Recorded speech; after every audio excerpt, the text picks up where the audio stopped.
55 tackles, 55 buys. Hey V, what's up? Today? No. Football season doesn't start for a while. We're good. That's not today. The picks video today?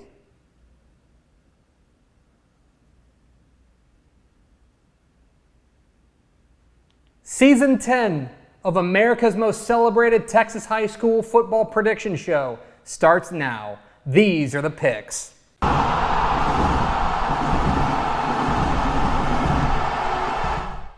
Welcome into the picks, your guide to the Texas high school football weekend. My name is Greg Tepper of Dave Campbell's Texas Football and TexasFootball.com. Thank you so much for tuning in to this thing. Look at us in our new studio. Season 10 of the picks is upon us as the 2024 Texas high school football season has careened full steam right at our face with 7,000 plus games on tap across the state of Texas. It is truly the most wonderful time of the year, in your face Christmas. This is going to be fantastic, and what I'm so excited about for the 2024 season is with realignment come and gone in February, now we have an opportunity to see some things shaken up. New schedules, new district opponents, new classifications, familiar faces in new places. This is going to be one of the most wild and woolly Texas high school football seasons ever. We have been so looking forward to it here at Dave Campbell's Texas Football all off season, and now it's finally here.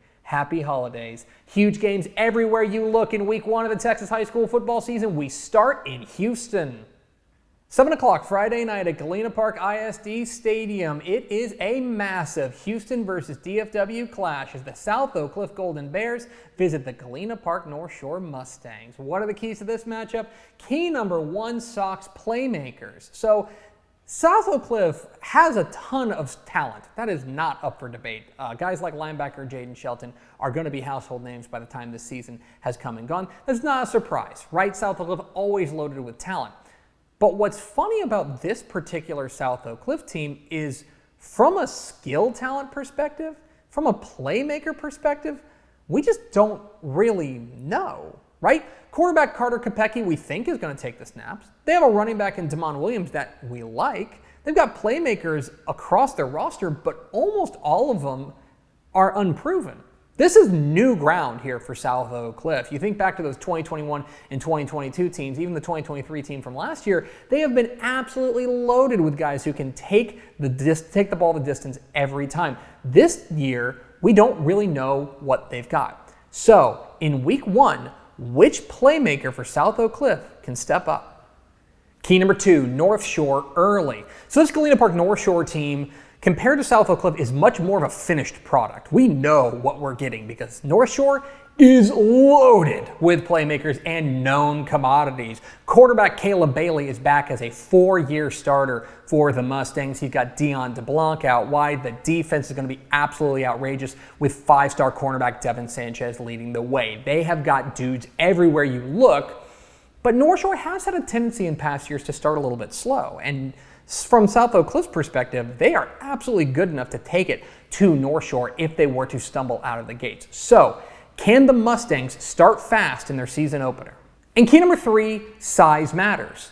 So, let's talk about these two programs because they're both highly ranked. The Galena Park North Shore starts the year as number 3 in the state. South Oak Cliff starts the year number 2 in the state. But that comes with a little bit of an asterisk because these two teams are pretty seismically different as far as enrollment is concerned.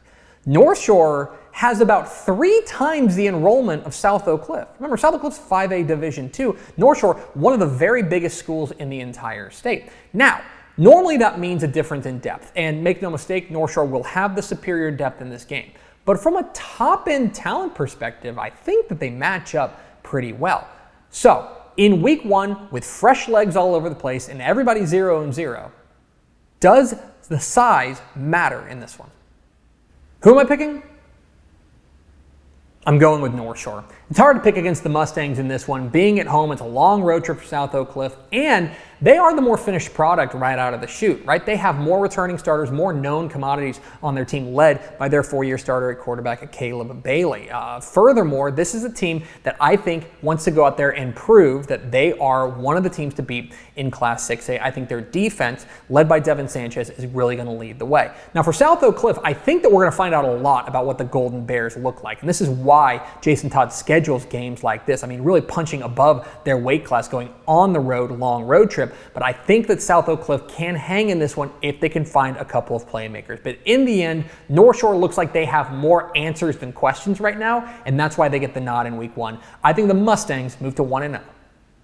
Let's go to Central Texas, 7:30 p.m. Thursday night at Panther Stadium in Hewitt. It is a fascinating 4A state-ranked matchup as the Bellville Brahmas take on the Celina Bobcats. State-ranked 4A powers collide on a neutral site. Real playoff feel in this one right out of the gates. I'm really excited about this one. Bellville coming off of their outstanding run to a state championship game last year, and while a lot of the nuts and bolts from last year's team have graduated, the star power is back. And running back D.D. Murray and, of course, their big defensive tackle, DJ Sanders, they're going to put on a show in this one. Going up against a Celina team that we know what they're going to be about. They're going to be about running game and defense. Their running backs, Harrison Williams and Logan Gutierrez, are going to run behind a big physical offensive line. But my question in this one is how well the defense, which does have to replace a fair number of pieces, is able to match up against this hard-nosed running game from Bellville. I think this is a fabulous way to kick off the season. I think either one of these teams can come out with a win, but in the end, I give Bellville the very slight edge.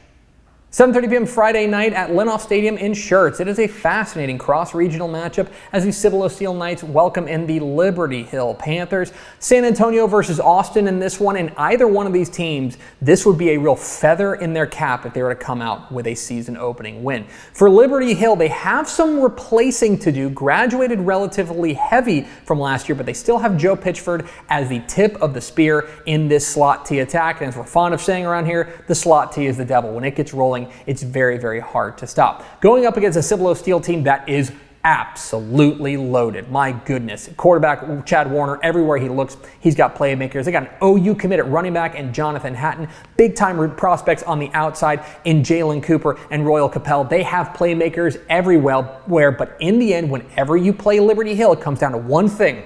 It's how well your defense defends the slot T. That's the whole ball game in this one. It is a fabulous way to kick off the season in San Antonio. I do give Cibolo Steele the edge. And let's talk some six-man football. 7:30 p.m. Friday night at Tiger Stadium in Oglesby. It's number 1 versus number 2 as the Oglesby Tigers take on the Abbott Panthers. This is the best six-man non-district game of the season, and we get it right out of the chute. This is going to be a fabulous ball game. So Oglesby was the state runner-up in 1A Division II last year.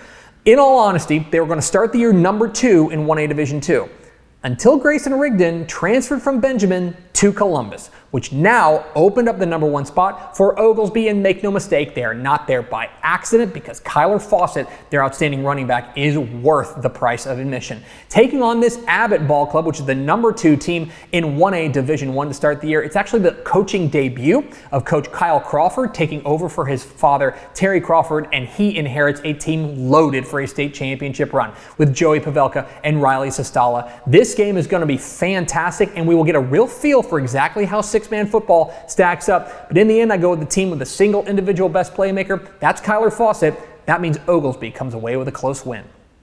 But those are far from the only big games in the opening week of the 2024 Texas high school football season. Feels good to say that. Let's get to the lightning round. Bracketville to take down Comfort, and Austin Westlake starts 1-0 with a win over Prosper. I like Goliad over East Bernard. Big expectations in Stephenville. I think they start the year with a win over Midlothian Heritage. And what does Albany look like without Adam Hill? We'll find out. I think they get a win over Stamford. Great neutral site matchup. I like Wellington over Alpine. Wichita Falls Legacy plays their first ever ball game. I think they get a win over Lubbock Coronado. And in a huge DFW clash of titans, I like Aledo over Denton Geyer. I think Argyle edges out Frisco Lone Star. Give me Blanco to edge out Hondo. And I'm going with Canutillo over El Paso Pebble Hills. Huge game out east. I like Carthage over Kilgore. Give me Columbus over Cuero in a game dripping with intrigue. And I like Corpus Christi Miller over Corpus Christi Veterans Memorial. Massive game in Central Texas. I like Franklin over China Spring. Give me Garrison to take down Wascom. And it's public school versus private school. I like Gunner over Houston Kincaid. In the Valley, I like Harlingen over Weslaco. In Houston, give me Atascocita just barely over Houston Lamar. And staying in Houston, I like Humble Summer Creek over Alvin Shadow Creek. I like Katy over Dickinson, Klein Collins just barely over College Station. And how's this for a season opener? I like Longview over Lufkin. Give me Mart over Whitney. Newton starts 1-0 with a win over West Orange Stark. And I'm going with Panhandle over Clarendon. Give me San Antonio Brennan over San Antonio Reagan. San Benito starts 1-0 with a win over PSJA North. And Seminole takes down Canyon West Plains. Big game in the Panhandle, I like Stratford over Abernathy. In a cross-regional matchup to start the year, I like Chapel Hill over Jasper. Our six-man game of the week, well, besides Abbott and Oglesby, I like Jayton over Westbrook. And our private school game of the week, give me Parish Episcopal over Fort Worth All Saints. And those are the picks. It's so good to be back because I love asking you, what am I wrong about? Which games did I leave out? Leave comments down below. Don't forget that subscribe button. Follow us on Twitter at DCTF. Like us on Facebook, facebook.com/Dave Campbell's. Follow us on Instagram, instagram.com/Dave Campbell's. And of course, see us at texasfootball.com. Thanks for watching. Enjoy the opening week of the Texas high school football season. Happy holidays. We'll see ya.